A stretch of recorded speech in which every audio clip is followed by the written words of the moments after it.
Альфонс Даде. Красавица. Необдуманный поступок. Улица Анфан-Руж в Тампльском квартале. Улица эта узкая, как проточная труба, по бокам ручьи застоявшейся воды, посередине лужи черной грязи, из отворенных дверей несет запахом плесени и помоев. По обеим сторонам очень высокие дома с казарменными окнами, с тусклыми стеклами без занавесей. Это дома паденщиков, рабочих, постоялые дворы для каменщиков и ночлежные квартиры. Внизу много лавок, колбасные, виноторговли, булочные с простым хлебом и одна мясная с синим и желтым мясом. На улице не видно экипажей, на тротуарах ни гуляющих, ни нарядов. Одни продавцы зелени громко выкрикивают рыночные отбросы, до толпы рабочих выходят из фабрик с блузами под мышкой. Сегодня 8 число, день квартирной платы для бедняков, день, в который утомленные ожиданием домохозяева гонят нищету на улицу. В этот день на улице множество тележек, нагруженных железными кроватями, хромыми столами, опрокинутыми вверх ногами вместе с продранными тюфяками и убогой кухонной посудой.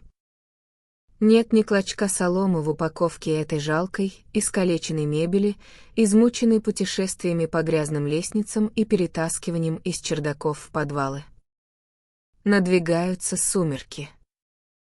Газовые фонари зажигаются один за другим и отражаются в канавках и окнах лавок. На улице густой туман. Прохожие ускоряют шаги. Дядя Луво стоит у прилавка виноторговца в натопленной комнате и чокается с вилетским столяром. Большое рябое и загорелое лицо лодочника расплывается от веселого смеха, потрясая в ушах серьги. «Дело решенное, дядя Дюбак, вы берете мой лес по назначенной мною цене?» «По рукам. Ваше здоровье. И ваше». Стаканы стучат, и Луво пьет, закинув голову назад, прищурив глаза, прищелкивая языком, смакуя свое белое вино. Что же делать? На свете нет совершенства, а белое вино — слабость Луво. Не то чтобы он был пьяница. Нет. Избави Бог, хозяйка его, женщина дельная, не допустила бы никогда пьянства, но кто живет жизнью лодочника, тому не грех пропустить иногда лишний стаканчик. Постепенно развеселившись, Луво улыбается даже прилавку, который видит как бы сквозь туман, улыбается при мысли о деньгах, которые он положит себе в карман завтра, сдав свой товар. Пожав еще раз друг другу руки и выпив по последнему стаканчику, торговцы, наконец, расстались. Так, наверное, до завтра. Положитесь на меня. Конечно, дядя Луво не прозевает завтрашнего дня, продажа слишком выгодна, и дело такое подходящее, что незачем медлить. Довольный лодочник направляется к сене, сквозь толпу проталкиваясь с радостью школьника, возвращающегося домой с хорошими баллами. Что-то скажет старуха Луво, женщина дельная, когда узнает, что муж продал лес в первый же день и за такую хорошую цену. Еще одно-два таких дельца, и можно будет купить новую барку на смену красавице, которая начинает слишком сильно течь. Это говорится не в упрек ей, потому что в молодости это была важная лодка, но дело в том, что все на свете стареется, гниет, и сам дядя Луво чувствует, что уже далеко не так ловок и расторопен, как в то время, когда был подручным на марнских судах. Но что это там случилось? Перед дверью одного дома собралась толпа кумушек, прохожие останавливаются, а полицейский сержант, стоя посреди толпы, записывает что-то в книжку. Лодочник следует общему примеру и переходит из любопытства на другую сторону улицы. Что тут за происшествие? Верно, раздавили собаку, опрокинулась тележка, а то, может, пьяный упал в канавку, словом, ничего особенно интересного. Нет. На деревянном стуле сидит маленький ребенок с растрепанными волосами, с лицом, запачканным вареньем. Он горько плачет и трет глаза кулачками. Струившиеся по лицу слезы разрисовали причудливыми узорами бедное, грязное личико. Непоколебимый полицейский расспрашивает ребенка, точно какого-нибудь преступника, и с чувством собственного достоинства заносит ответы в записную книжку. «Как тебя зовут?» «Татар». «То есть Виктор?» Ответа не последовало. Ребенок заплакал еще сильнее, продолжая кричать. «Мама! Мама!» Проходившая мимо простая женщина, очень грязная, некрасивая и тащившая за собой двоих ребят, выступила из толпы. «Погодите, я расспрошу его», — сказала она сержанту. Встав на колени перед ребенком, она высморкала ему нос, утерла глаза и поцеловала его грязные щеки. «Как зовут твою маму, голубчик?» Мальчик не знал. Полицейский обратился к соседям. «Послушайте, дворник, вы-то уж должны знать этих людей». Дворник никогда и не слышал их имени. В доме перебывало такое множество жильцов. Все, что можно сказать, это, что они прожили здесь около месяца, не заплатили за все время ни копейки, и теперь хозяин выгнал их, и очень хорошо сделал. Чем же они занимались? Да ничем. Днем отец с матерью пили, а вечером дрались. Ладили они между собой только тогда, когда принимались бить детей, которые ходили просить милостыню и воровали в лавках, на выставках. Как видите, славная семейка. Как вы думаете, вернутся они за ребенком? Конечно, нет. Они воспользовались переездом, чтобы отделаться от него. Такие вещи случаются не в первый раз при переезде с квартиры. Итак, никто не видел, как ушли родители? Спросил полицейский. Они ушли рано утром, муж вез тележку, жена несла узел в переднике, а сыновья шли, заложив руки в карманы. А теперь ищи их.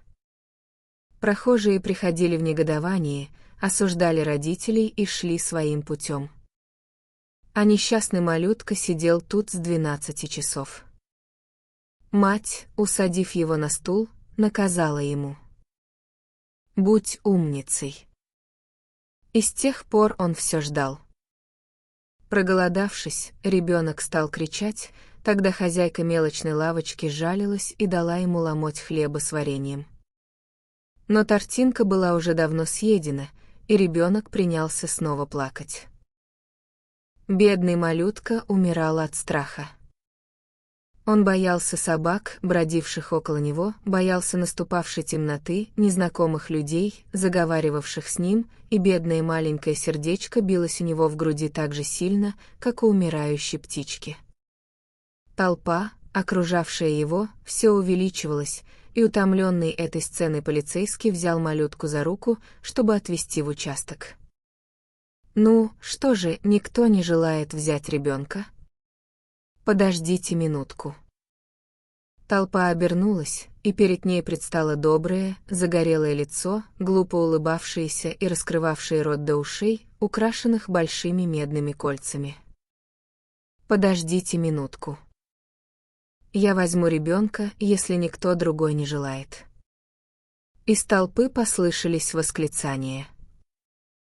«Доброе дело. Вот и отлично. Какой вы славный малый». Дядя Луво, сильно хмелевший от белого вина, удачной продажи и всеобщего одобрения, встал посреди толпы, скрестив руки. Что ж тут удивительного?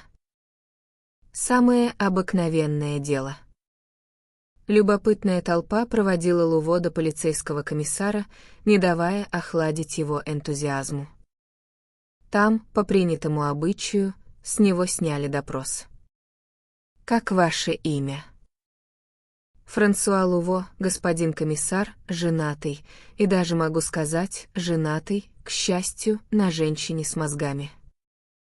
«Для меня это большое счастье, господин комиссар», потому что сам-то я, видите ли, недалек, совсем недалек, ха-ха-ха. Я, как говорится, не орел. И жена говорит всегда, мой Франсуа не орел. Никогда еще он не бывал так красноречив.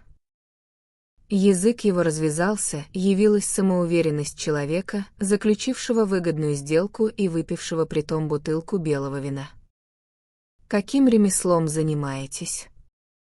Лодочник, господин комиссар, хозяин, красавицы, знатной лодки, снабженной недурной командой. Посмотрели бы вы, какой знатный у меня экипаж. Спросите всех шлюзных приставов от Мариинского моста до самого Кламиси. Вы знаете Кламиси, господин комиссар? Присутствующие улыбались, но Луво не замолкал, путаясь в словах и глотая слоги. Славное, я вам скажу, местечко — это Кламиси. Сверху донизу покрытое лесом, и лесом отборным, это знают все столяры. Там и я покупаю свой лес. Я известен всем своим товарам. Нужно вам сказать, что у меня очень верный глаз. Хотя я и недалек, не орел, как говорит жена, но глазомер у меня очень верный.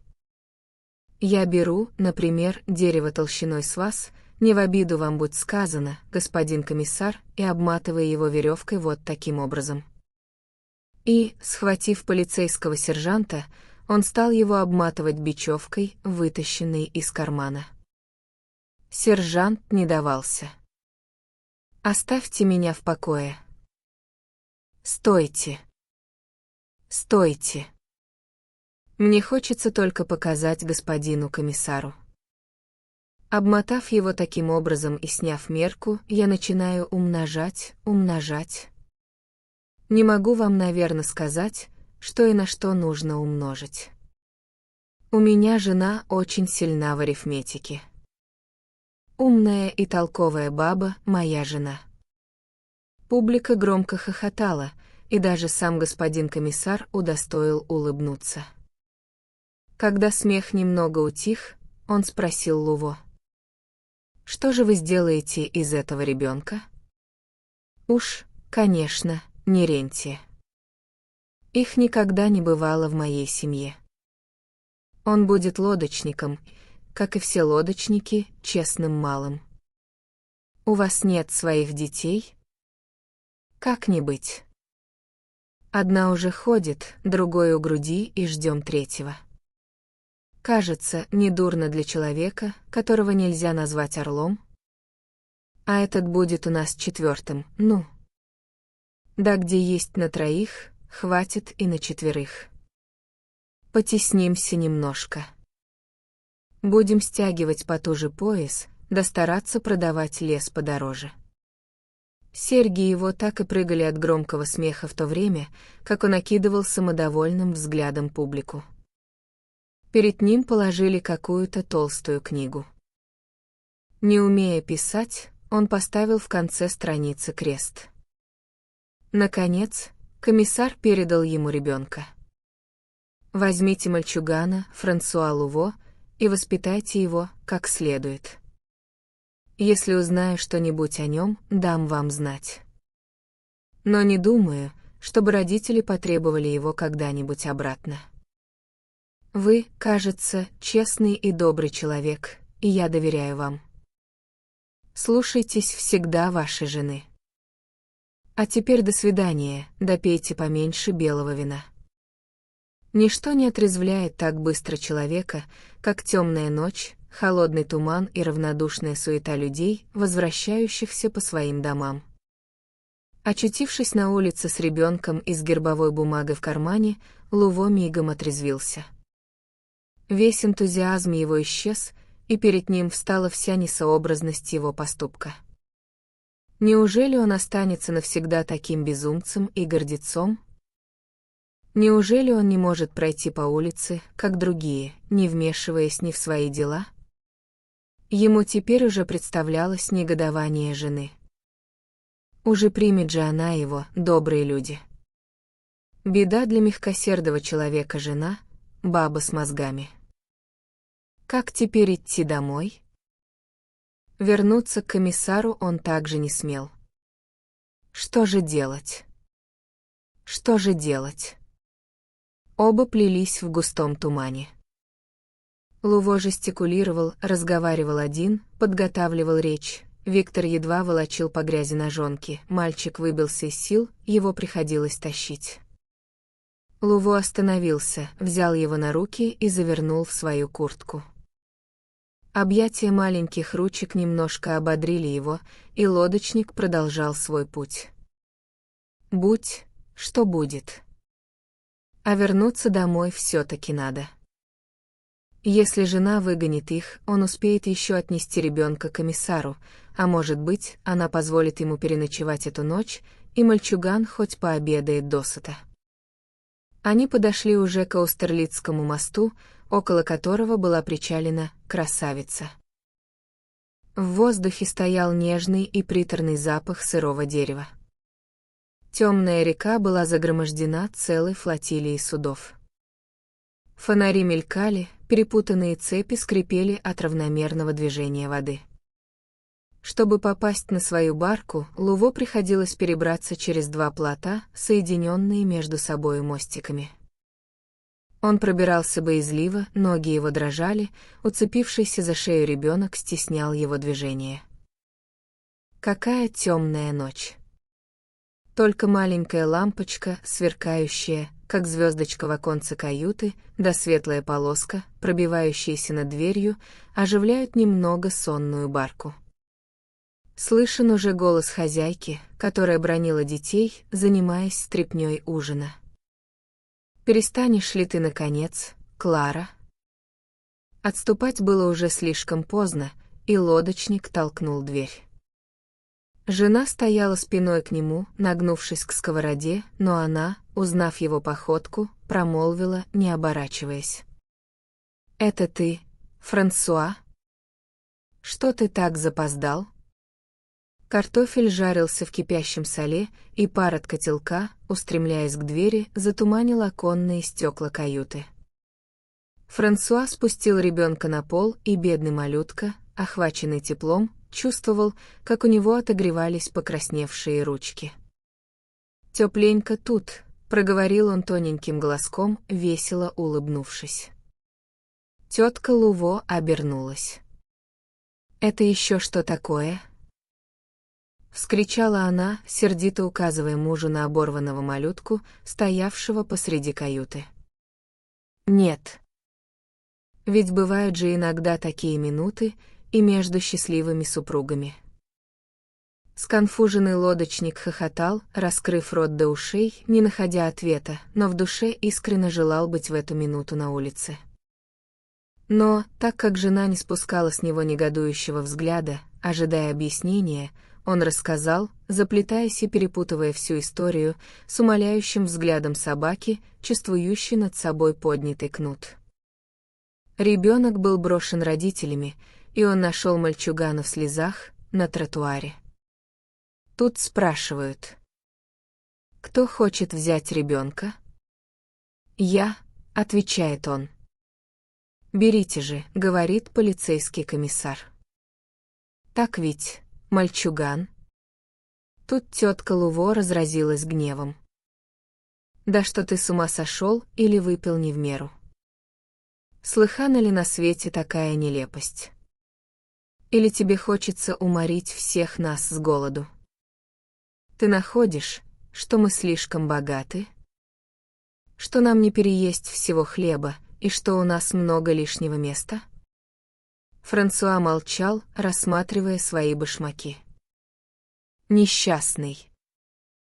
Взгляни же ты на себя, взгляни на всех нас. Твоя барка течет, как решето. А ты еще подбираешь чужих детей по тротуарам». Все это бедняк уже говорил себе.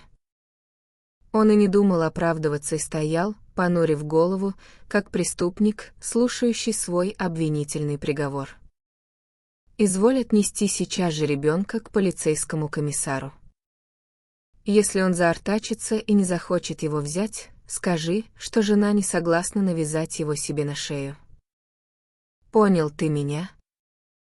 Она наступала на него со сковородой в руке и с угрожающим жестом. Лодочник соглашался на все ее требования. «Ну, полно, не сердись. Я хотел сделать доброе дело и попал в просак. Сам вижу. Хочешь, чтобы я отвез его сейчас же?» Но покорность бедняка смягчила сердце тетки Луво. А может быть, перед глазами ее мелькнул образ одного из ее детей, брошенного на темной улице и протягивающего руку прохожим. Она отвернулась и, ставя на огонь сковороду, проворчала угрюмо: «Сегодня уже нельзя, теперь и участок, пожалуй, заперт. Взяв его на свою шею, ты не можешь вытолкать его на улицу. Пусть сегодня переночует, но завтра утром». Рассерженная хозяйка раздувала изо всех сил огонь. «Но клянусь тебе, что завтра утром ты избавишь меня от него». В каюте наступило молчание. Хозяйка накрывала порывисто на стол, звенела стаканами, бросала сердито вилками. Испуганная Клара сидела, не шевелясь, в уголке. Грудной ребенок пищал и возился на кровати, а маленький приемыш смотрел с восторгом на раскаленные уголья. Ему, может быть, с рождения не удавалось видеть огня. Но представьте себе его радость, когда он очутился за столом, с салфеткой на шее, перед полной тарелкой картофеля. Он глотал, как птичка, подбирающая крошки на снегу. Тетка Луво сердито наполняла его тарелку, чуть-чуть тронутая в глубине души аппетитом заморенного ребенка. Обрадованная Клара гладила его своей ложкой, а смущенный Луво не смел поднять глаз от стола. Убрав со стола и уложив детей, тетка Луво села перед печкой и поставила между колен ребенка, чтобы пообчистить его. Нельзя его укладывать спать в такой грязи. Держу пари, что он никогда не видел даже ни губки, ни гребня. Ребенок вертелся у нее в руках, как волчок. Умытый и расчесанный, бедный мальчуган был хоть куда, со своим розовым носиком и твердыми, круглыми, как яблочко, щечками. Тетка Луво смотрела на свое произведение с оттенком удовольствия. А сколько ему может быть лет? Франсуа положил трубку, обрадовавшись случаю вступить в разговор. С ним заговорили еще в первый раз, а вопрос был почти равносилен возвращению милости. Он встал и вытащил из кармана бечевку. «Сколько лет?» «Да. Сейчас мы это тебе скажем». Он схватил мальчугана в охапку и обмотал его бечевкой, как это делал с деревьями в Кламсе. Жена смотрела на него с удивлением. «Что ты это делаешь?» «Видишь, измеряю». Она вырвала у него из рук веревку и бросила ее в угол. «Ты совсем рехнулся со своими причудами, бедный мой Франсуа. Ребенок ведь не пень. Не везет в этот вечер несчастному Франсуа». Он отступает сконфуженный, в то время как жена укладывает мальчугана в кроватку Клары. Та спит крепким сном, разметавшись по всей постельке. Она чувствует смутно, сквозь сон, что рядом с ней кладут что-то, протягивает руку, отталкивает соседа в угол, тычет ему локтями в глаза, переворачивается и снова засыпает.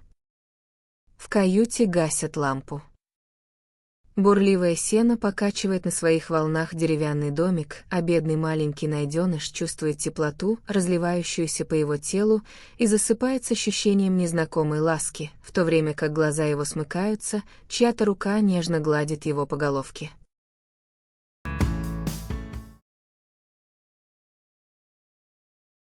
Альфонс Даде.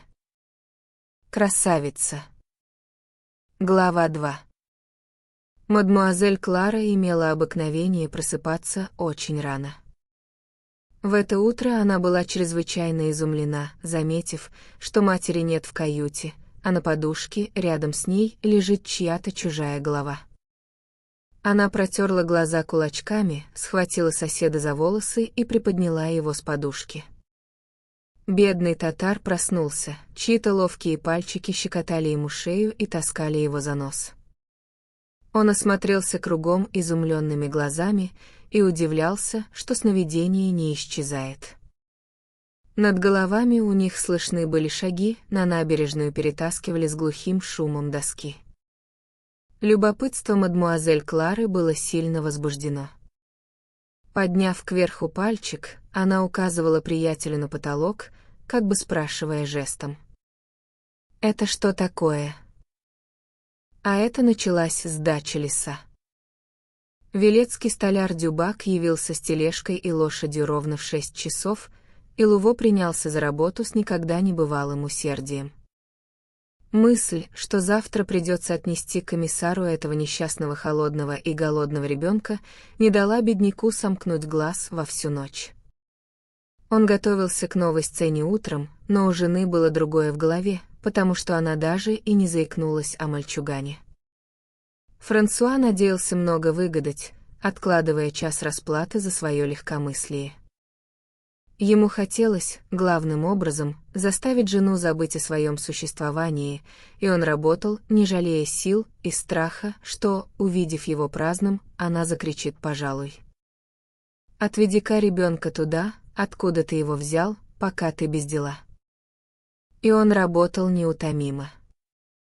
Куча досок быстро уменьшалась.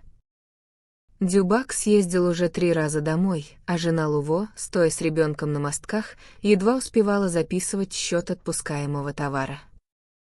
В припадке усердия Франсуа выбирал бревна длиной с мачту, а толщиной в стену. Если ноша оказывалась не под силу, он звал на помощь экипаж, и они поднимали бревно вдвоем. Экипажем назывался матрос на деревянной ноге, составлявший всю команду «Красавицы». Он был принят на службу из жалости, и держали его по привычке. Инвалид налегал из всей силы на костыль, бревно с усилием приподнималось, и Луво, согнувшись вдвое с натянувшимся поясом, медленно спускался по доскам перекинутого мостика. Есть ли какая-нибудь возможность отрывать от дела такого занятого человека? Жена его и не думала об этом. Она ходила назад и вперед по мосткам, занятая малюткой Мимелем, которому давала грудь. Вечная жажда у этого Мимеля. Весь в отца. Но у Луво, должно быть, не было никакой жажды в этот день. Принявшись с утра за работу, он ни разу не заикнулся о белом вине. Он не давал себе времени ни вздохнуть, ни обтереть потный лоб, ни чокнуться с покупателем у прилавка. Сейчас еще, на предложение Дюбака зайти выпить по стаканчику, у Франсуа достало мужество ответить: «Потом успеется еще». Подумайте, отказаться от стакана вина. Хозяйка была совсем сбита с толку, ей подменили ее Луво. Да и Клару также подменили, девочка не любит оставаться долго в постели, а теперь 11 часов, а ее еще не слышно. Жена Луво спускается поспешно в каюту, взглянуть, что там делается. Франсуа остался на палубе, у него руки опустились, и дыхание замерло в груди, точно от удара бревном по желудку. Теперь кончено дело. Жена, наверное, вспомнила про Виктора, сейчас она приведет его сюда, и придется отправляться в полицию. Однако, нет, она вернулась одна, смеется чему-то и подзывает знаками мужа. «Иди скорее, посмотри, вот смех-то». Добряк не может ничем объяснить ее неожиданное веселье и идет вслед за ней, как автомат, с дрожащими от волнения ногами. 2 малюток сидели на кровати в одних рубашонках, с босыми ногами. Они завладели чашкой супа, который мать, уходя, оставила для них, и так как на 2 рта была только 1 ложка, то дети ели по очереди, как птенчики в гнезде, и Клара, имевшая обыкновение отказываться всегда от супа, теперь весело протягивала свой ротик к ложке.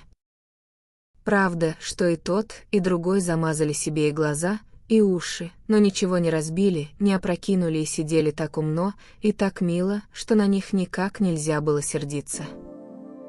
Жена Луво все еще смеялась, глядя на них. «Если они ладят так хорошо между собой, то нам с ними и возни нет никакой», — проговорила она. Франсуа вернулся поспешно к своей работе, очень довольный тем, что дело приняло такой хороший оборот.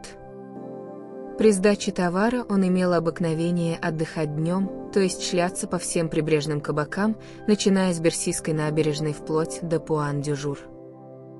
Сдача затягивалась таким образом на целую неделю, а жена все это время выходила из себя. Но на этот раз ни слова о белом вине, ни тени лени, ничего, кроме упорного труда и лихорадочной и непрерывной работы. И ребенок, с своей стороны, словно понимая, что нужно войти в милость, делал все, что мог, забавляя Клару. Первый раз в жизни девочка провела весь день без слез, ни разу не ушиблась и не продрала чулок. Мальчуган играл с ней, сморкал ей нос и охотно жертвовал своими волосами для того, чтобы остановить слезинки Клары на ресницах. И она таскала и дергала изо всех сил его спутанную гриву и дразнила своего приятеля, как маленькая дворняжка, задирающая пуделя. Мать видела все это издали и думала про себя, что, как ни говори, а мальчуган очень хорошая нянька. Его можно продержать до окончательной сдачи товара, а отвезти к комиссару успеют и перед отъездом. Поэтому вечером она не сделала ни малейшего намека насчет отправки ребенка, накормила его досыта картофелем и уложила по-вчерашнему спать. Приемыша Франсуа можно было счесть за члена семьи, а видя, как Клара крепко обнимала его за шею, засыпая, легко было догадаться, что девочка приняла его под свое покровительство. Разгрузка барки тянулась 3 дня. 3 дня тяжелого труда, без малейшего отдыха и развлечения. В полдень нагрузили последнюю тележку, и барка опустела. Буксирный пароход отправлялся только завтра, и Франсуа прятался всю остальную часть дня в трюме, занявшись починками, слыша постоянно одну и ту же фразу, звеневшую уже 3 дня у него в ушах. «Отнеси его к комиссару». Ох! Уж этот комиссар! Имя его наводило точно такой же страх в каюте красавицы, как и в кукольном театре. Он сделался настоящим пугалом, которым обыкновенно злоупотребляла мать, унимая Клару. Стоило только ей произнести это страшное имя, и беспокойные глазенки много вытерпевшего ребенка так и впивались в нее. Он смутно понимал, какая масса будущего горя заключалась в этом слове. Комиссар. Это значит, не видать ни Клары, ни ласк, ни топившейся печки, ни картофелю, а возвратиться к мрачной жизни, к голодным дням, к сну без постели и к пробуждению без поцелуев. За то, как он уцепился за юбку тетки Луво накануне отъезда, когда Франсуа спросил ее дрожащим голосом: «Ну, что же, отведем мы его или оставим?» Жена не ответила ни слова. Она точно искала предлога, чтобы оставить при себе ребенка. Что касается Клары, то она каталась по полу, задыхаясь от слез, и твердо решилась дойти до конвульсий, если от нее вздумают отнять ее друга. «Ты сделал, по обыкновению, большую глупость, Франсуа», — проговорила серьезно дельная женщина. «Теперь нужно за нее платиться». Ребенок привязался к нам, Клара души в нем не слышит, и теперь всем уже было бы грустно отпустить его. Попробую оставить его у себя, но пусть мне помогут и остальные. Первый раз, что Клара начнет нервничать или ты напьешься, я сама отведу его к комиссару. Луво так и сиял. Решено, он не станет больше пить. Добряк смеялся, раскрыв рот до ушей и наматывая канат, в в то время, как буксирный пароход увлекал за собой красавицу и целую длинную панораму картин. Альфонс Даде. Красавица. Глава 3. В путь-дорогу. Виктор едет в путь-дорогу по подгородным селениям, отражающим в воде свои домики и огороды. Прислонившись к борту и закаявшись пить, Франсуа точно не слышит всех приглашений шлюзников и кабачиков, которые только дивятся, видя, что он плывет мимо, не останавливаясь. Впрочем, чтобы помешать барке приставать к кабакам, приходилось прибегать каждый раз к помощи руля. Плавая столько лет по одному и тому же пути, она знала все станции и останавливалась сама, как лошадь, привыкшая ходить в амнибусе. Прыгая на носу на своей единственной ноге, экипаж работал меланхолически громадным багром, отталкивая водоросли, округляя повороты и цепляясь за плотины. Хотя и невелика была его работа, но его деревянная нога постукивала день и ночь по палубе. Покорный и безмолвный, он принадлежал к разряду людей, называемых неудачниками. В школе товарищ вышиб ему глаз, на пильном заводе его изувечил топор, а на сахароварне обварил котел. Ему оставалось только сделаться нищим и умереть с голода где-нибудь в канаве, если бы Луво, отличавшийся своим метким глазом, не взял его себе в помощники, когда он вышел из больницы. Это было тоже когда-то причиной горячей ссоры, совершенно так же, как и за Виктора. Жена рассердилась, Луво потупил голову. И в конце концов, экипаж остался у них. Теперь он, вместе с кошкой и вороном, давно уже вошел в состав зверинца «Красавицы». Дядя Луво правил рулем так искусно, а экипаж действовал багром так ловко, что, спустя 12 дней после отъезда из Парижа, «Красавица», поднявшись вверх по реке и каналам, причалила на зимовку у моста Корбинье. Лодочники не плавают с декабря до февраля. Они чинят в это время свои лодки, осматривают леса и покупают к весне участки. Так как лес не дорог, то в печках кают горит жаркий огонь, и если осенний сбыт был выгоден, то это время безработицы считается минутой счастливого отдыха.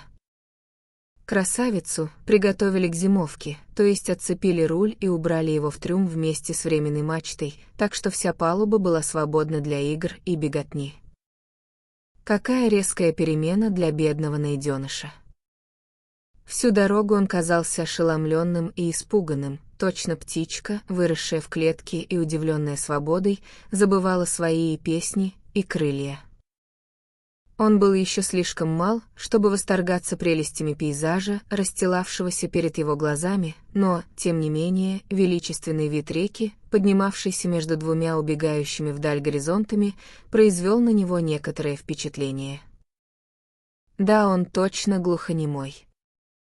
Повторяла с утра до вечера жена Луво, видя его таким молчаливым и задумчивым. Нет. Маленький парижанин Тампльского квартала был совсем не немой.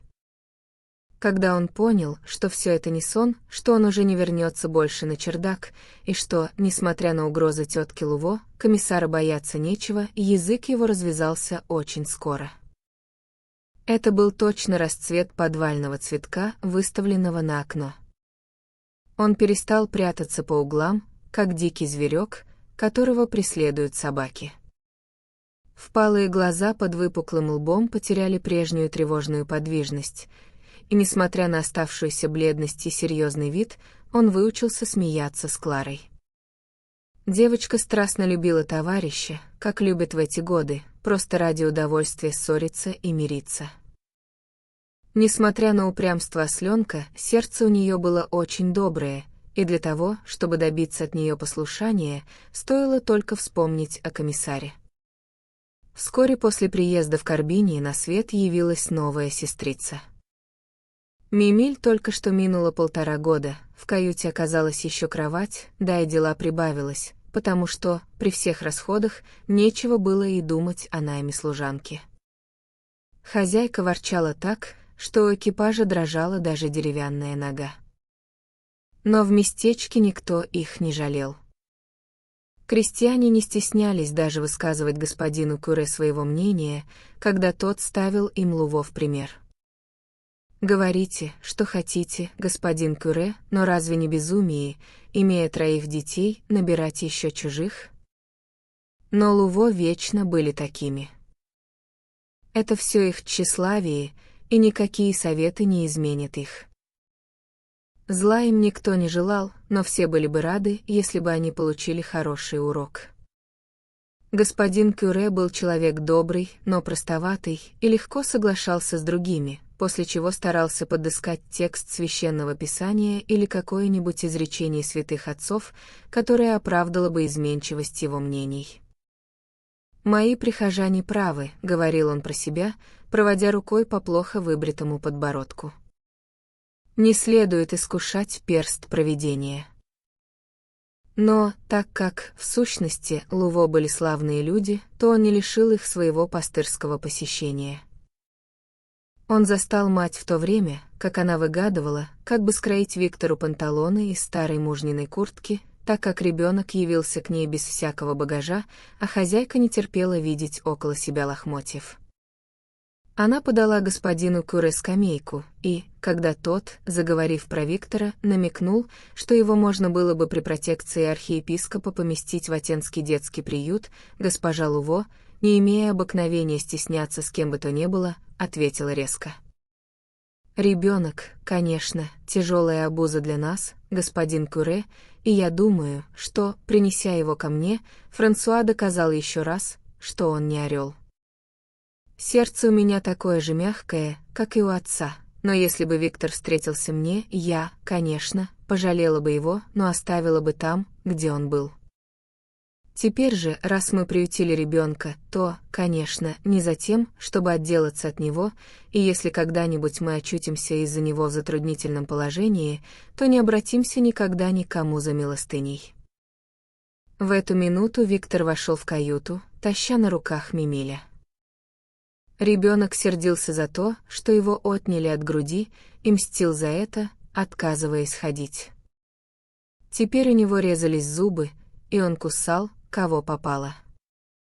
Растроганный этим зрелищем, священник протянул руку над головой приемыша, проговорив торжественно: «Сам Господь благословляет многочисленные семьи».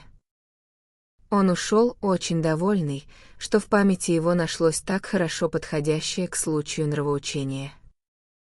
Хозяйка не солгала, говоря, что Виктор был у них членом семьи. Не переставая ворчать и угрожать ежеминутно комиссарам, женщина с мозгами привязалась не на шутку к бледному ребенку, не отходившему от ее юбки. Иногда Луво упрекал ее за баловство, но она неизменно отвечала одно и то же: не следовало его брать. Мальчику минуло 7 лет, и они с Кларой стали ходить в школу. Книги и корзинку нес всегда Виктор и мужественно сражался, отстаивая их завтрак от слишком бесцеремонных аппетитов маленьких сорванцов. С тем же мужеством он принялся и за учение, и несмотря на то, что посещал школу только зимой, когда нельзя было плавать на лодке, по окончании занятий он знал больше всех крестьянских ребятишек, неповоротливых и таких же шумных, как их деревянные башмаки, несмотря на то, что они зевали круглый год над азбукой. Виктор с Кларой возвращались домой из школы лесом. Дети любили смотреть на дровосеков, когда они рубили деревья. Виктора, как мальчика проворного и ловкого, заставляли иногда влезать на верхушку сосны, чтобы привязать веревку, с помощью которой сваливали дерево. Поднимаясь на сосну, он казался все меньше и меньше, и Клара всегда ужасно боялась, когда он достигал верхушки. Он же смело качался там, чтобы подразнить девочку. Иногда они заходили навестить дровяника Мажандра. Дровяник был человек худощивый и сухой, как палка. Жил он один в лесу, за деревней, без друзей, без знакомых. Деревенское любопытство было долго возбуждено уединением и нелюдимостью незнакомого человека, который явился из Ниевра и завел лесной двор в стороне от других. 6 лет уже он работал неутомимо, как паденщик, во все времена года, не давая себе никогда ни одного дня отдыха, хотя люди и говорили, что он человек денежный, и действительно, старик делал крупные покупки и часто навещал нотариуса в Карбинии, чтобы посоветоваться с ним насчет помещения своих сбережений. Раз как-то он сказал господину Кюре, что он вдовец. Больше никто ничего не знал о нем. Завидев идущих детей, Мажандр откладывал в сторону свою пилу и оставлял работу, чтобы поговорить с ними. Виктор пользовался его особенным расположением, и старик учил его вырезать челноки из обрубков дерева. «Ты напоминаешь мне потерянного мною ребенка», — сказал он раз мальчику, словно испугавшись своей откровенности, поспешил прибавить. Это было давно, очень давно. «Когда не захочешь держать больше Виктора, отдай его мне», — предложил он в другой раз Луво. «Наследников у меня нет, я не остановлюсь ни перед какими жертвами, прошлю его в город, отдам в школу, там он сдаст экзамены и поступит в лесное училище». Но Франсуа был еще в пылу своего доброго дела. Он отвечал отказом, и Мажандр ждал терпеливо, пока постепенное увеличение семьи Луво или какое-нибудь денежное затруднение отвратят лодочника от усыновления мальчика. Случай, казалось, покровительствовал его желаниям. Действительно, можно было подумать, что вместе с Виктором на «красавицу» вступила неудача. С этих пор все пошло вкривь и вкось. Лес продавался плохо. Экипаж вечно ломал себе руку или ногу накануне сдачи товара, и, наконец, в один прекрасный день, перед самым отъездом в Париж, захворала и слегла хозяйка. Посреди воя ребят Франсуа потерял совсем голову, смешивал суп с лекарствами и так сильно раздражал больную своей неловкостью, что отказался ходить за ней, приставив на свое место Виктора. Первый раз в жизни лодочнику пришлось покупать лес самому. Сколько он не обматывал деревья веревками, сколько не измерял их по 36 раз, в счете постоянно оказывалась ошибка, помните его знаменитый счет. «Я умножаю, впрочем, это лучше знает жена».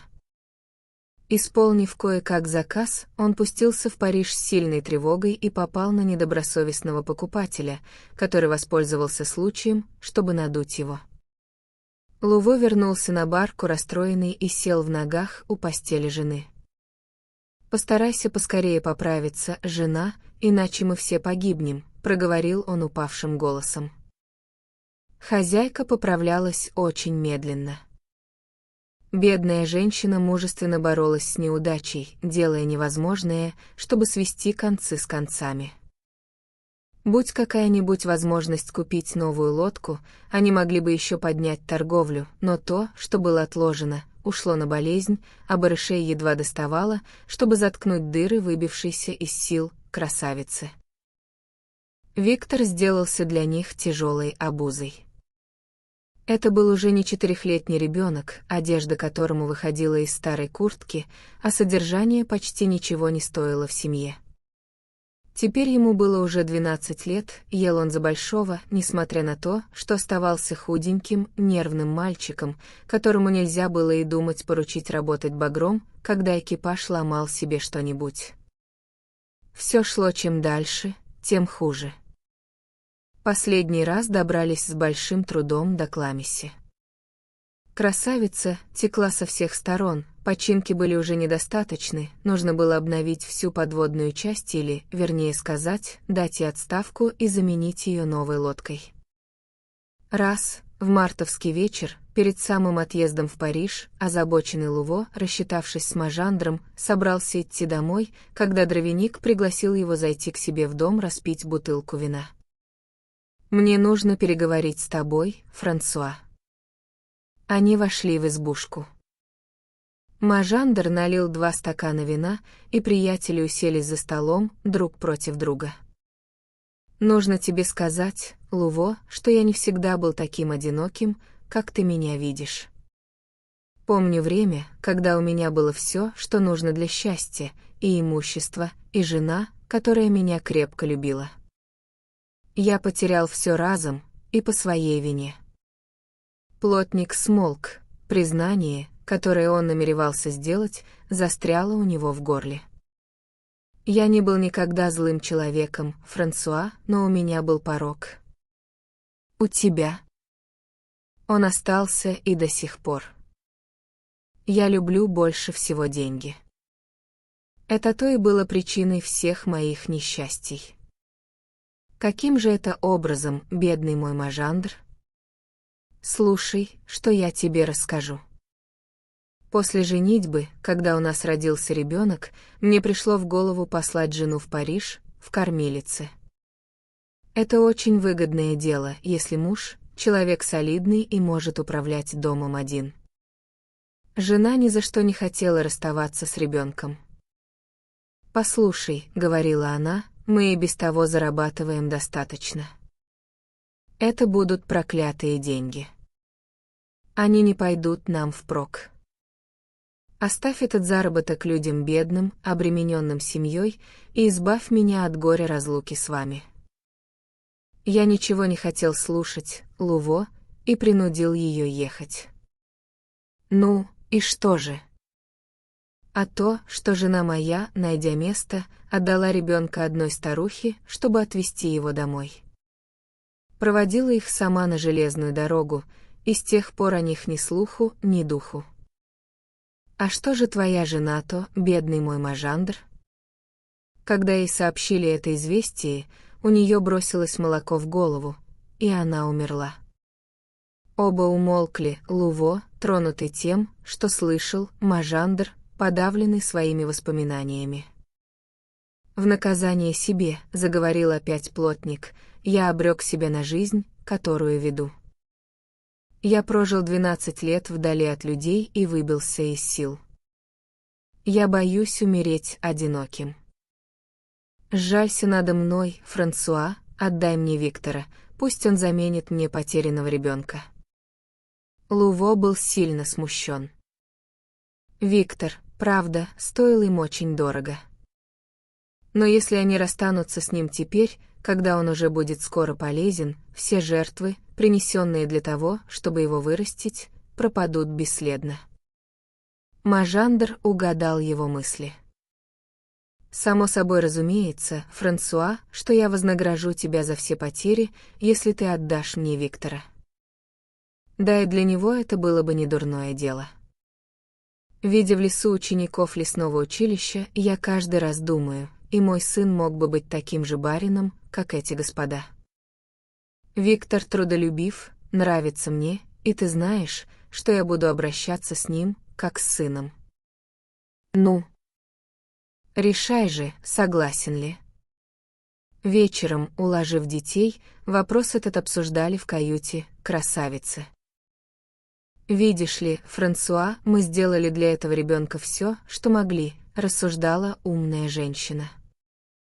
«Богу известно наше желание оставить его при себе, но если представляется случай расстаться без вреда для него, то нужно только собраться с силами, делать нечего». Глаза их невольно обратились к кроватке, на которой Виктор и Мимиль спали детским спокойным и безмятежным сном. «Бедный ребенок», — прошептал нежно Франсуа.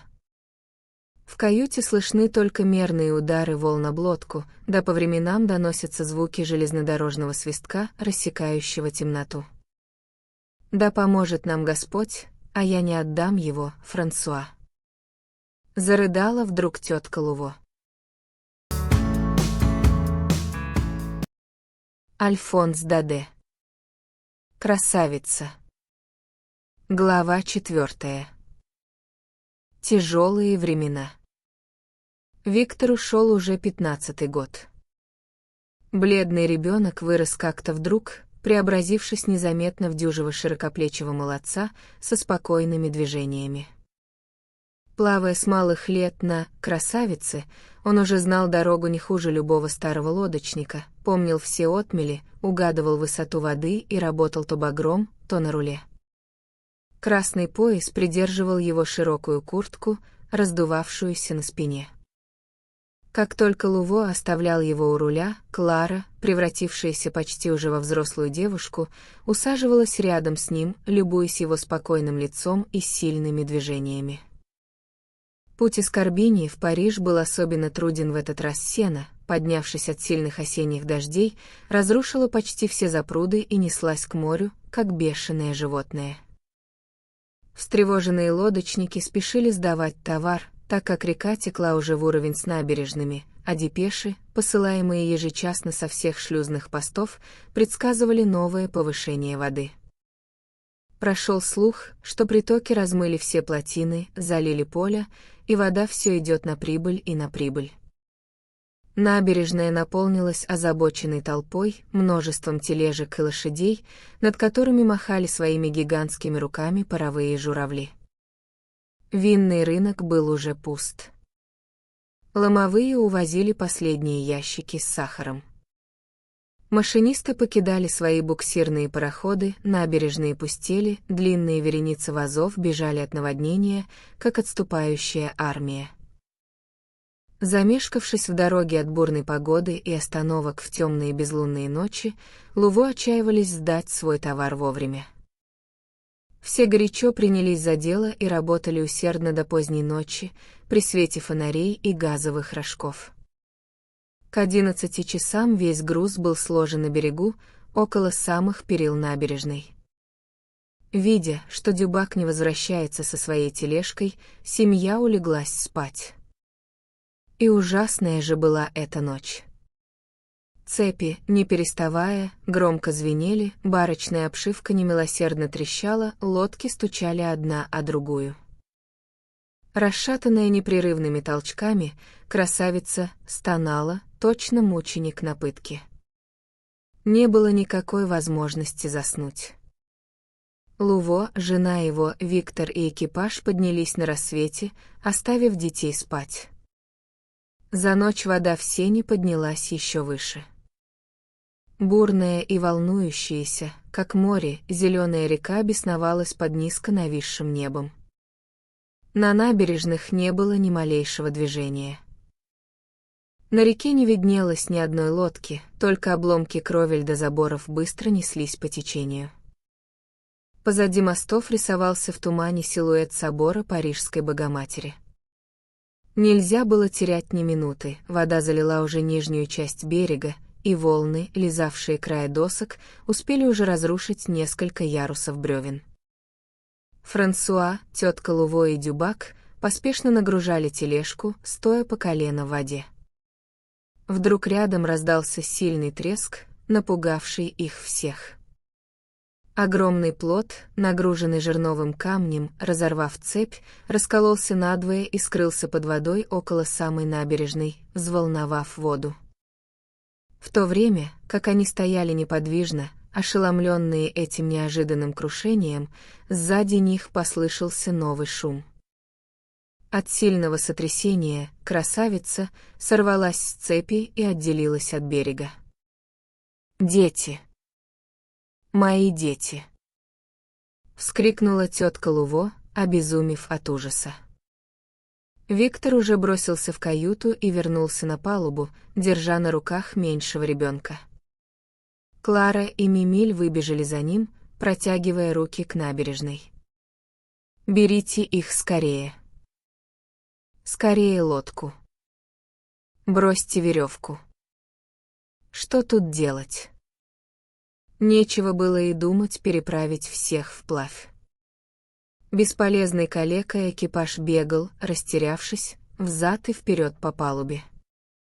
Взглянув на этого обезумевшего человека и на рыдающих детей, у Виктора, оставшегося капитаном судна, явилась энергия, необходимая для того, чтобы спасти их всех. «Бросай веревку», — командовал он. «Да живее, не зевай. Лови». Они тщетно возобновляли 3 раза попытку. Красавица отплыла слишком далеко от берега, и канат падал каждый раз в воду. Увидев это, Виктор бросился к рулю, и слышно было, как он крикнул: «Не бойтесь ничего. Я справлюсь». И действительно, сильным поворотом руля он повернул и поставил прямо барку, которая неслась по течению боком. Луво, стоя на набережной, совсем потерял голову. Он хотел броситься в воду, чтобы соединиться с детьми, но Дюбак обхватил его обеими руками и держал, не выпуская, в то время как тетка Луво закрыла лицо руками, чтобы не видеть, что будет. Красавица шла теперь прямо по течению и неслась с быстротой парохода под Аустерлицкий мост. Виктор правил рулем, навалившись на него изо всех сил спиной, ободрял детей и отдавал приказания экипажу. Он был теперь вполне уверен, что летит настоящим путем, потому что направил лодку прямо на красный флаг, повешенный посередине главного пролета и указывавший путь лодочникам. Только, боже мой, достаточно ли высоко отверстие между водой и мостовым сводом для того, чтобы они могли пройти? Он видел, что мост быстро приближается. Забагор экипаж. А ты, Клара, держи хорошенько малышей. Сам он уцепился всеми силами за руль. Он уже чувствовал в волосах ветер, свистевший под сводом. Они были уже под мостом. Увлеченная течением, красавица скрылась со страшным шумом под сводом, но толпа, собравшаяся на Аустерлицком мосту, успела заметить, как матрос на деревянной ноге, промахнувшись зацепиться багром, упал с размаха вниз лицом на палубу и слышала, как ребенок, стоявший у руля, кричал изо всех сил. «Крюк! Бросьте крюк!» Лодка была под мостом. В темноте свода Виктор ясно различал огромные железные кольца, вделанные в основание столбов, чувствовал над самой головой камни арки, а впереди видел длинную анфиладу других мостов, рисовавшихся на мрачном небе. Вслед за тем горизонт расширился, показался свет, и свежий воздух пахнул ему в лицо, словно он вышел из темного подвала. Над головой раздались одобрительные крики толпы, а перед глазами возвышался окруженный рекой собор, точно остановившийся на якоре фрегат. Лодка мгновенно остановилась. Мостовым сторожам удалось зацепить ее крюком за один из бортов барки. Виктор бросился к крюку и крепко прикрутил канат веревкой. Красавица поплыла медленно к берегу, следуя потянувшему ее направлению, и остановилась у Турнельской набережной со своими пассажирами, детьми и 15-летним капитаном. Какая радость, когда все собрались вечером, перед дымящимся ужином, в каюте барки, благополучно причаленной к берегу. Маленький герой сидел на почетном, на капитанском месте. После утренней тревоги еда плохо шла в горло, но у всех полегчало на сердце после пережитого ужасного страха, и всем легко дышалось. Сидя около стола, хозяева перемигивались между собой, как бы говоря: «А что бы это было, если бы мы отнесли его к комиссару?» Дядя Луво хохотал, раскрыв рот до ушей, и оглядывал всю свою семью влажными глазами. Глядя со стороны, можно было подумать, что на их долю выпало какое-нибудь необыкновенное счастье, что на «красавицы» исчезли вдруг все щели или что они выиграли главный выигрыш в лотерею. Лодочник только и делал, что хлопал Виктора кулаком по плечу, выражая таким образом свою обычную ласку. Эки молодчина, этот Виктор. Какой поворот руля! Ты ведь видел экипаж? Лучше не мог бы сделать и я, сам хозяин. Бедняк провел целые 2 недели в восторженном состоянии и бегал, понимаете, лодку несет. Тут он, бац! И Луво делал жест, обозначавший маневр мальчика. Между тем вода в сене стала убывать, и приближалось время отъезда. Раз утром, в то время, как Виктор с Луво выкачивали воду, почтальон подал лодочнику письмо. Бюро полицейского комиссара 12-го округа. Господину Луво, Франсуа, владельцу лодки на Аустерлицкой набережной. Париж. На обороте была синяя печать. Лодочник распечатал письмо дрожащей рукой и, будучи в грамоте так же слаб, как и в арифметике, передал его Виктору. «Прочитай-ка, что это?» Бюро полицейского комиссара 12-го округа, начал Виктор, господина Луво, Франсуа, владельца лодки, покорнейше просит прибыть немедленно в канцелярию вышеозначенного полицейского комиссара. И только. Больше ничего. Луво ушел и пропадал целый день. Когда он вернулся вечером, в нем не было и следа прежнего веселого настроения. Он был мрачен, угрюм и придирчив. Тетка Луво не понимала, что с ним сделалось, и, когда дети ушли играть на палубу, спросила. Что случилось? Так, вышли неприятности. Насчет товара? Нет, насчет Виктора. И он рассказал ей, что получил приглашение явиться к комиссару. Знаешь, женщина, которая бросила ребенка, была ему не мать. Неужели? Она украла его. Как же это узналось? Она сама призналась перед смертью комиссару. Значит, тебе сказали имя его родителей? Луво вздрогнул. Зачем же им было говорить? Я думала, что тебя за этим и вызвали. Франсуа рассердился. Если бы я знал что-нибудь, то, вероятно, сказал бы тебе, и, весь раскрасневшись с досады, он вышел, громко хлопнув дверью. Тетка Луво была очень озадачена. Что это с ним сделалось? И в самом деле, что сделалось вдруг с Франсуа? С этого дня его манеры, слова, характер, все вдруг изменилось. Он лишился аппетита, плохо спал и часто говорил по ночам. Начал спорить с женой, бранил непрестанно экипаж и придирался ко всем, а больше всех — к Виктору. Когда удивленная жена спрашивала, что с ним, он грубо отвечал ей. «Ровно ничего. И откуда ты выдумала, что со мной что-то сделалось? Просто вы все нападаете на меня». Бедная тетка Луво так и не могла ничего добиться. Право, он сходит с ума. Решила она наконец. И она сочла его действительно совсем помешанным в тот вечер, когда он сделал им ужасную сцену из-за Мажандра. Путешествие подходило к концу, и они были уже близко к Ламисе. Виктор и Клара беседовали про школу, и когда мальчик сказал, что будет рад видеть Мажандра, Луво вышел из себя. «Оставь нас в покое с твоим Мажандром, я не желаю иметь с ним больше дела». «Что же он тебе сделал?» Вмешалась мать. «Что сделал?» «Что сделал?» «Это тебя не касается. Я, надеюсь, хозяин в семье». Увы.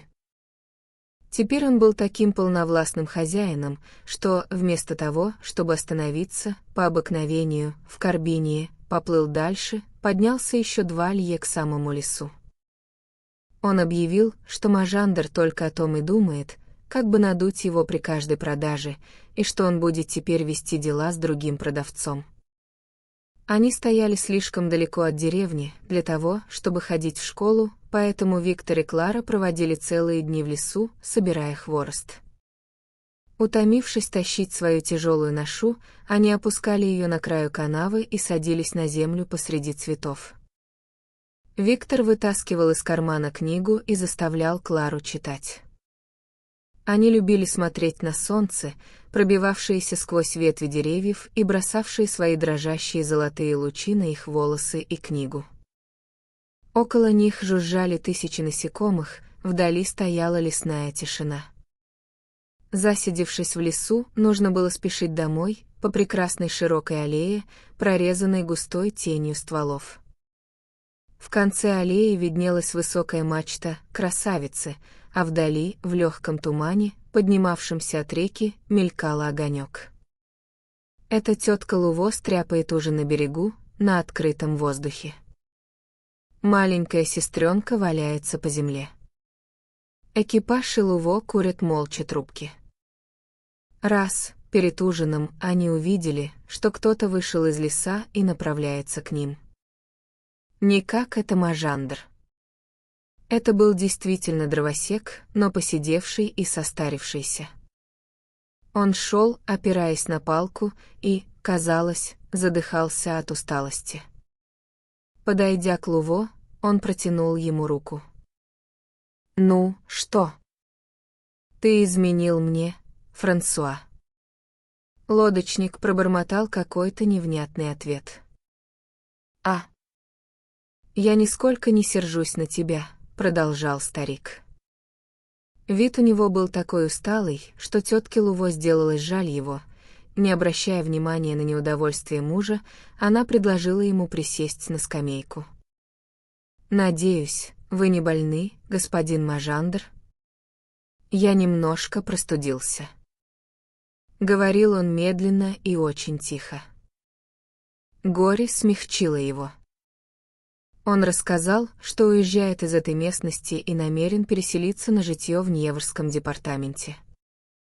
«Все кончено, я бросаю торговлю. Я богат, денег у меня много, очень много, но куда они мне? Я не могу купить на них потерянного счастья». Франсуа слушал его, нахмурив брови. «Чем больше старюсь, тем мне тяжелее одиночество», — продолжал Мажандр. «Бывало, развлекался работой, но теперь у меня душа не лежит и к работе, не тянет ни к чему. Поэтому я намерен переселиться, может быть, хоть это развлечет меня». И глаза его, как бы невольно, устремились на детей. В эту минуту Виктор и Клара показались из леса с вязанками хвороста. Увидев Мажандра, они бросили хворост и подбежали к старику. Тот поздоровался с ними, по обыкновению, дружески и, обращаясь к угрюмому Луво, проговорил. «Счастливый ты человек, у тебя 4 детей, а у меня не осталось никого». И старик тяжело вздохнул. «Я не имею права жаловаться, сам всему виноват». Он поднялся с места, и все последовали его примеру. «Прощай, Виктор. Работай и люби своих родителей, помни, что это твой долг». И, положив руку на плечо мальчика, он долго смотрел на него. «Если бы у меня был жив ребенок, он был бы теперь такой же большой». Луво, сжав сердито губы, только что не выговорил. «Да убирайся же ты вон». Однако, когда Мажандр пошел, Франсуа вдруг почувствовал к старику жалость и позвал его. «Не хочешь ли попробовать нашего супа, Мажандр?» Это вырвалось у него невольно и резким тоном, отнимавшим всякую охоту согласиться. Старик покачал головой. «Спасибо, я не голоден». Человеку, у которого есть горе, тяжело видеть чужое счастье. И он ушел, согнувшись и опираясь на палку. Луво не проронил во весь вечер ни слова. Всю ночь он проходил по палубе, а утром ушел куда-то, не сказав никому ни слова. Он отправился прямо к священническому дому, около самой церкви. Это было небольшое 4-угольное здание, впереди которого зеленел небольшой лужок, а сзади шел огород. Перед крыльцом кудахтали куры, на лужке мычала привязанная корова. Решение Луво облегчило его сердце. Отворяя калитку, он глубоко вздохнул, подумав, что, выходя отсюда, сбросит с себя тяготившую его заботу. Куры сидел на холодке, в столовой. Он только что пообедал и теперь сладко дремал, склонив голову над молитвенником. Проснувшись при входе Луво, он заметил страницу, закрыв книгу, усадил лодочника, не перестававшего вертеть в руках фуражку. «Что скажете, Франсуа, чем могу быть вам полезным?» Луво нужен был совет, и он попросил позволения рассказать подробно всю историю. Потому что, как вам известно, господин Кюре, я не особенно далек. Не орел, говорит жена.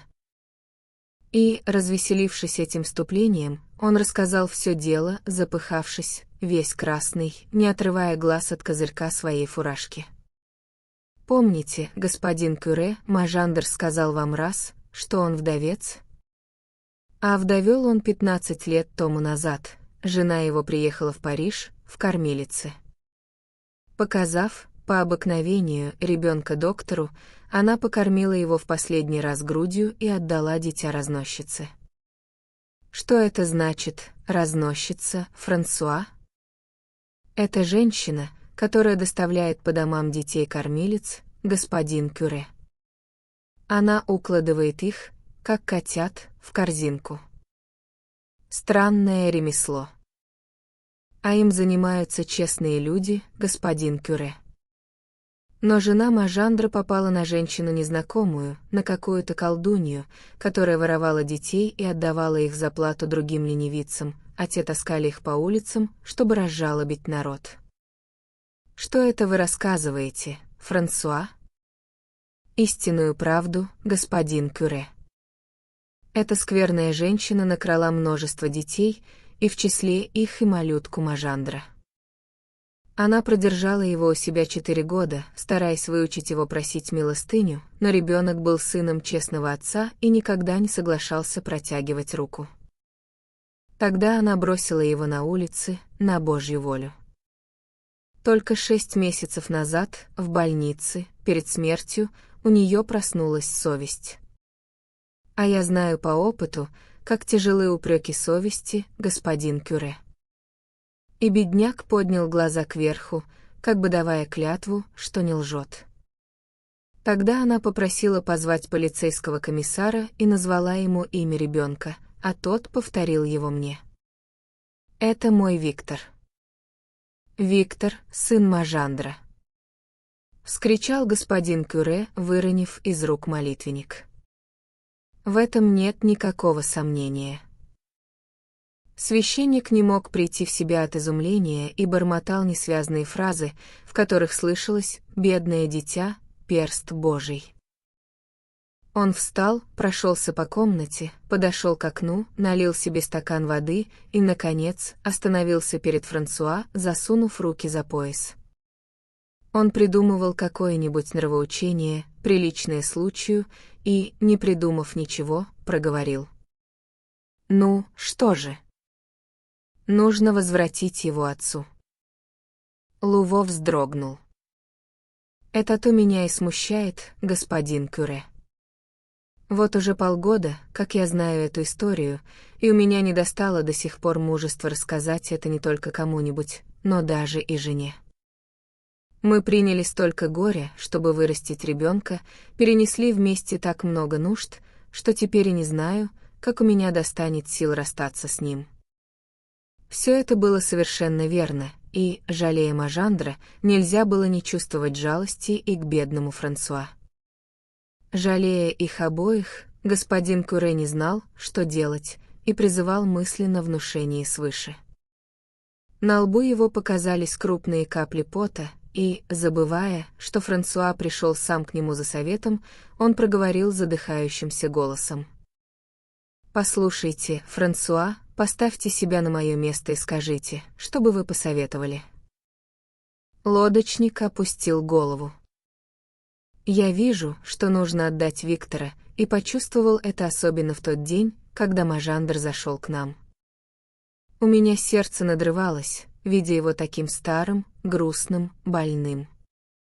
Мне было перед ним так стыдно, как если бы у меня в кармане лежали украденные у него деньги. Я не мог больше таить в себе секрета и пришел рассказать все вам». «И хорошо сделали, Луво», — отвечал господин Кюре, очень довольный тем, что лодочник, так сказать, сам подсказал ему приличное нравоучение. «Никогда не поздно исправить ошибку. Я сам пойду с вами к Мажандру, и вы сознаетесь ему во всем». «Завтра, господин Кюре». «Нет, Франсуа, сегодня и сейчас же». И, видя огорчение бедняка и судорожные движения, которыми он мял свою шапку, священник проговорил слабым, умоляющим голосом: «Прошу вас, Луво, пойдемте, пока у нас обоих не ослабела решимость».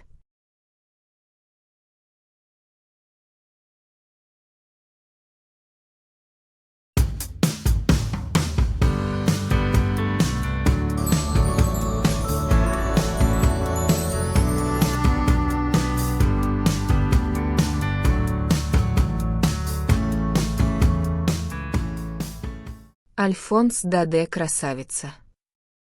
Глава 5. Честные замыслы Majandra. Сын.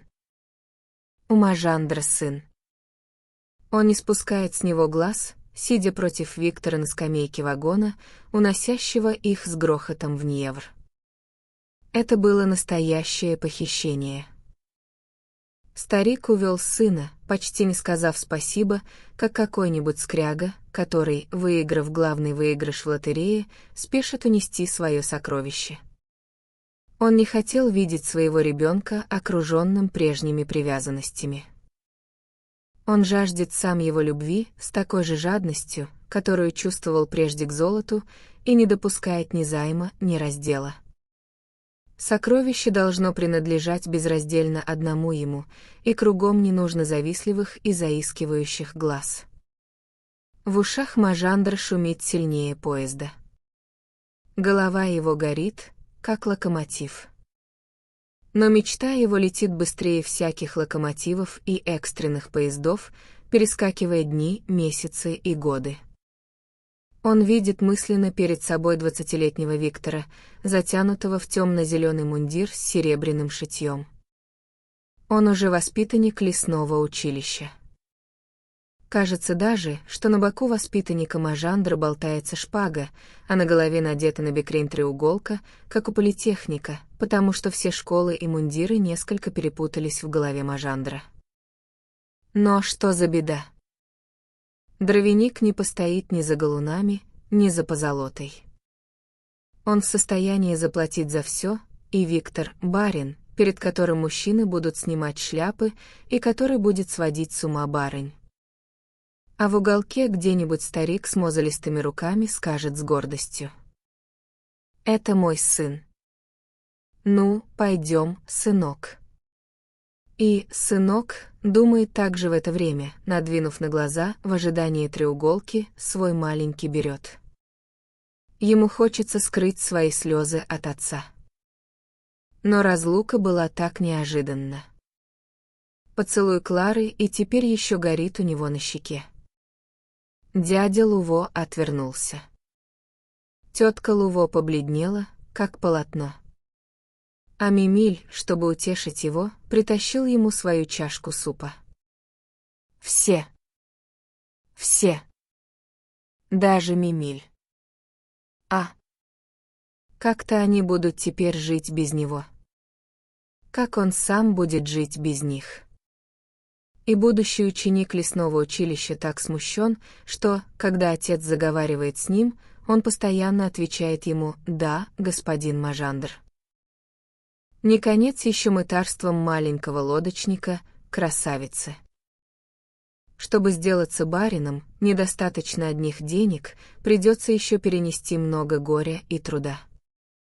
Виктор чувствует это в то время, как поезд мчится со свистом по мостам над Неверским предместьем.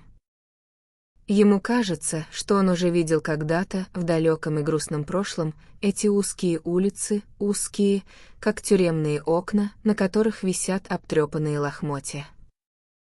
Но вот уже под ногами у них мостовая.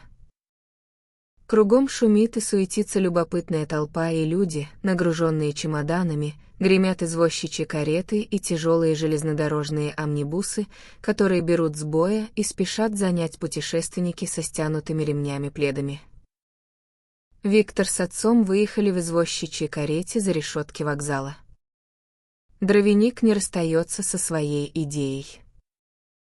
Он жаждет немедленного превращения и везет сынка прямо к портному, работающему на школу.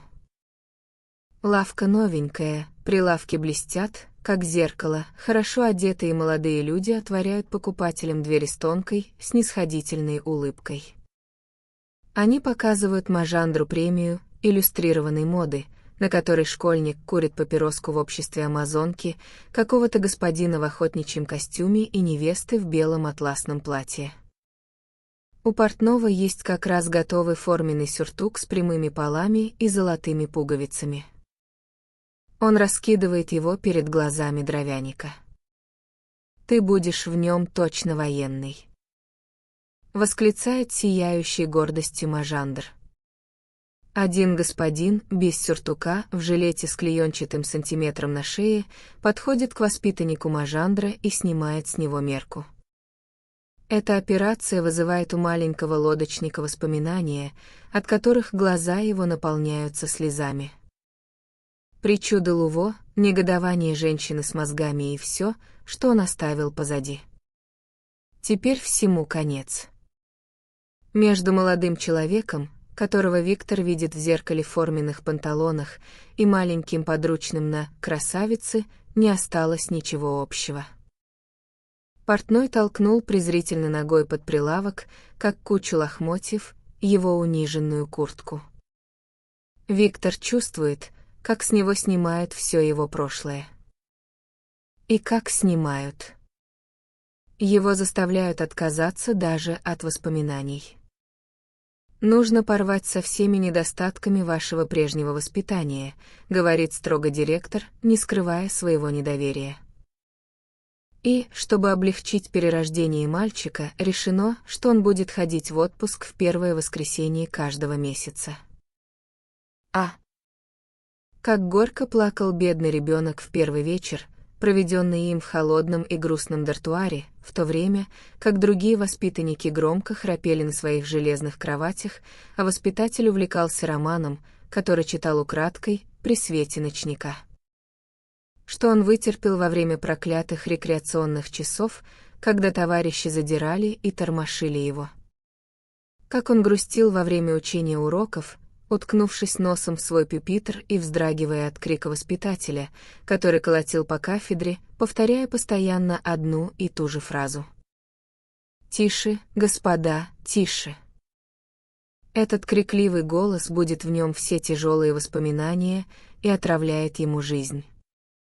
Он напоминает ему мрачные дни далекого детства, логовище Тампльского квартала, колотушки, ссоры, все то, что он начал забывать. И он цепляется с отчаянием за светлые образы Клары и красавицы, освещающих солнечным лучом мрак его жизни. Вероятно, поэтому-то воспитатели видят с изумлением изображение лодки на полях всех книг ученика Мажандра. Вечно одна и та же лодка воспроизводится с удивительным упорством на каждом листке книги. То она плывет медленно, точно сжатая каналом, по узенькой лестнице полей книги.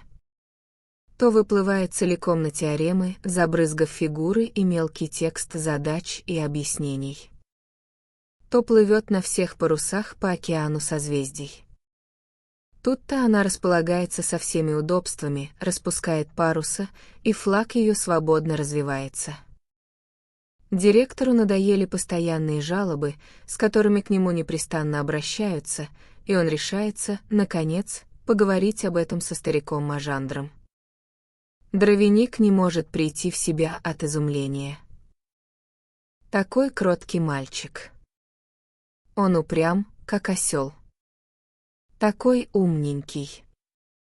Ему ничего не вбить в голову. Никто не хочет понять, что воспитанник Мажандр выучился читать в лесу, через плечо Клары, и что это совсем не то, что учиться геометрии под колотушки сердитого воспитателя. Вот почему воспитанник Мажандр переводится из среднего класса в младший. Дело в том, что между учителем в Карбинии и профессорами Неверской школы оказывается удивительная разница. Между ними лежит все огромное расстояние, отделяющее преподавание в кроликовой шапке от преподавания в горностаевой тоге. Старик Мажандр в отчаянии. Ему кажется, что лесничий в треуголке удаляется быстрыми шагами. Он сердится, просит, умоляет. Хочешь брать приватные уроки? Хочешь иметь учителей? Я возьму тебе самых лучших и самых дорогих.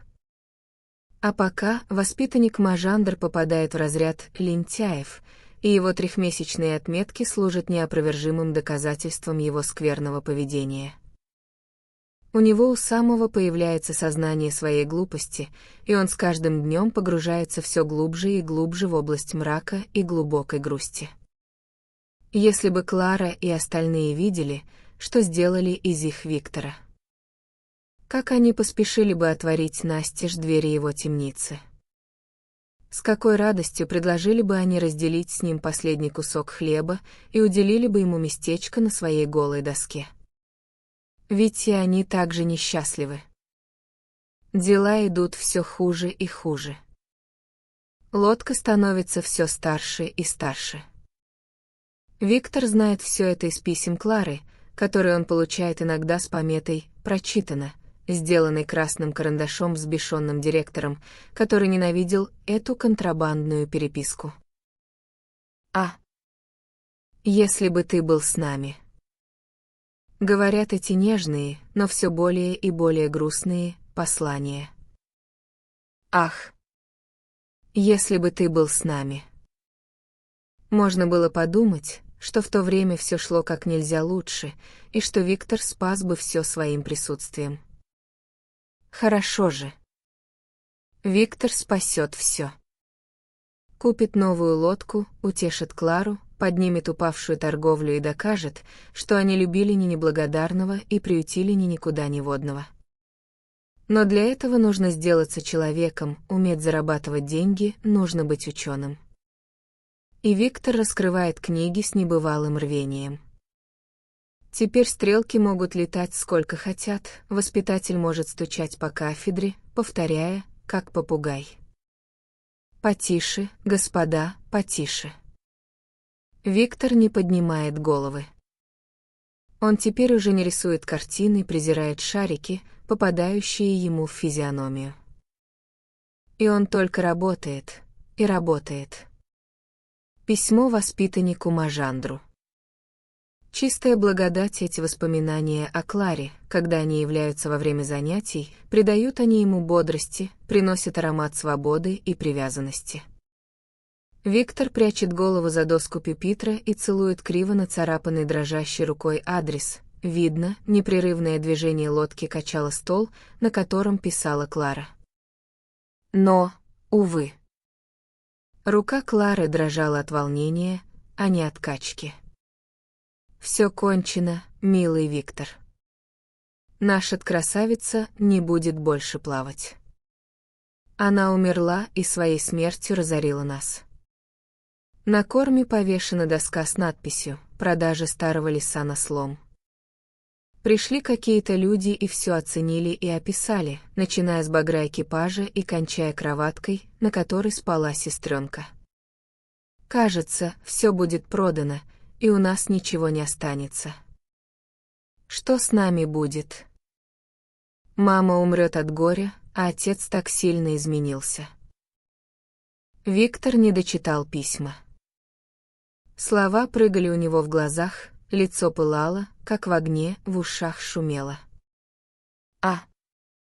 Теперь ему было совсем не до учения. Истощенный работой, грустью и лихорадкой, он стал бредить. Ему казалось, что его быстро несет по течению свежее и прекрасное сено. Он хотел освежить в реке свой пылающий лоб. Он слышал смутно звон колокольчика. Верно, в тумане шел буксирный пароход, потом поднялся сильный шум волн. Вода прибывает. Вода прибывает. Он весь задрожал при мысли о темноте, царствующей под аркой моста, и вдруг посреди всех этих видений около него показалось испуганное и волосатое лицо воспитателя. «Вы нездоровы, Мажандр?» Действительно, воспитанник Мажандр сильно болен. Доктор только качает головой, когда бедный отец, провожая его до дверей, спрашивает испуганным, сдавленным голосом. Скажите, доктор, он не умрет? Видно, что доктор сам не уверен. «Нет», — отвечает он, но так вяло и нерешительно, точно боится скомпрометироваться. О зеленом мундире и о треуголке нет уже и речи. Все дело в том, чтобы не дать умереть воспитаннику Мажандру. Доктор сказал прямо, что его следовало бы оставить на свободе, если он поправится. Если поправится. Мысль потерять найденного ребенка заглушает у разбогатевшего отца все прежние, честолюбивые замыслы. Все кончено, он отказывается от своей мечты. Он готов похоронить своими руками воспитанника лесного училища. Он, пожалуй, заколотит сам гроб. И даже не наденет по нем траура. Только бы тот другой остался жив. Только бы он встал, обнял его за шею и сказал: «Не горюй, папа, я выздоровел». И дровяник склоняется над кроватью Виктора. Старое дерево расщепилось до основания. Сердце Мажандра смягчилось. «Я отпущу тебя, мой мальчик. Ты вернешься к ним и будешь опять плавать на лодке. А мне, старику, довольно будет только посмотреть на тебя изредка». Теперь колокольчик уже не звонит в рекреации, к обеду и к классам. Начались каникулы, и школа опустела. Не слышно ничего, кроме шепота фонтана во дворе да чириканья воробьев на лугу. Стук колес слышен точно издали, и значительно смягченный, так как улица устлана соломой. В этой-то тишине и уединении пришел в себя воспитанник Мажандр. Он удивляется, видя себя на чистой, белой постели, с широкими белыми занавесями, поддерживающими около него полусвет, тишину и уединение. Ему хочется приподняться с подушки, отдернуть занавеси и посмотреть, где он, но, хотя он и чувствует себя свежим, нет сил этого сделать, и он лежит и ждет. Кругом слышен шепот голосов. Слышно, как будто по полу ходят на цыпочках, слышен даже привычный звук, как будто по доскам прогуливается палка от метлы. Виктор уже слышал когда-то этот звук. Только где? Да на палубе, красавицы. Так. Так. И, собравшись силами, больной шепчет слабым голосом, который кажется ему очень громким. «Эй! Это ты, экипаж?» Занавеси отдергиваются, и Виктор видит в ослепительном дневном свете всех тех, кого он так часто звал в бреду. Всех. Да, решительно всех. Тут и Клара, и Мажандр, дядя и тетка Луво, Мимиль, маленькая сестренка и старая, худая, как его багор, ошпаренная цапля, которая широко улыбается и весело смеется своим беззвучным смехом. Все руки тянутся к нему, все головы склоняются, для всех готовы рукопожатия, улыбки, поцелуи и целая куча вопросов.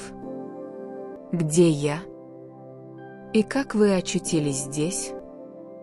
Но докторские приказания очень строги. Его седые волосы не шутили, делая это распоряжение. Нужно спрятать руки под одеяло, молчать и не волноваться. Чтобы не дать ребенку разговаривать, Мажандр говорит сам, не умолкая ни на минуту. «Представь себе, что 10 дней тому назад, в тот самый день, как ты захворал, я пришел поговорить с директором. От него я узнал, что ты работаешь, как паденщик, и делаешь большие успехи.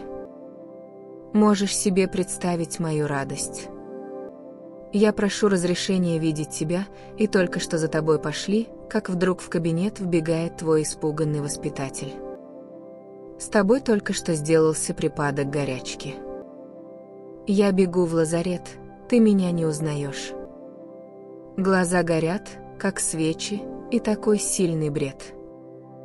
А, мой бедный мальчик, ты был сильно болен. Я не отходил от тебя ни на минуту. Ты был постоянно в бреду. Говорил про красавицу, про Клару, про новую лодку и мало ли про что. Тогда я вспомнил про письмо Клары, его нашли у тебя в руке и отдали мне. А я, понимаешь, совсем забыл о нем. Тут я вынул его из кармана и ударил себя по лбу. Мажандр, сказал я себе, не годится из-за своего горя забывать друзей, и я пишу, чтобы все они ехали сюда. Никакого ответа. Тогда, воспользовавшись тем днем, когда тебе было получше, я иду сам за ними и привез их всех к себе, где они живут теперь и будут жить до тех пор, пока мы придумаем, как устроить дело. Так ведь, Луво? У всех слезы на глазах, а руки Виктора высовываются из-под одеяла и ищут Мажандра. Так как Виктора нельзя увезти домой, то придумывают, как устроить образ жизни. Клара останется у больного и будет его развлекать и приготавливать ему питье. Тетка Луво будет хозяйничать дома. Франсуа будет присматривать за постройкой, начатой дровяником на большой улице. Мажандр же отправится в Кламиси. Ему нужно повидаться со знакомыми, которые затеяли большое лесное дело. Они будут, вероятно, очень рады взять такого опытного лодочника, как Луво. Нет. Нет. Пожалуйста, без спора и сопротивления. Спорит, конечно, не Виктор. Его уже поднимают и подкатывают в большом кресле к окну. Они одни с Кларой в тихом и безмолвном лазарете. Виктор в восторге. Он благословляет свою болезнь. Благословляет продажу красавицы и благословляет вообще все болезни и все продажи на свете. Помнишь, Клара, как я, бывает, правил рулем, а ты садилась подле меня с вязанием. Клара помнит так хорошо, что опускает глаза, краснеет, и оба смущаются. Ведь уж теперь Виктор не маленький мальчик в красном берете, ноги которого не доставали до палубы, когда он влезал верхом на руль.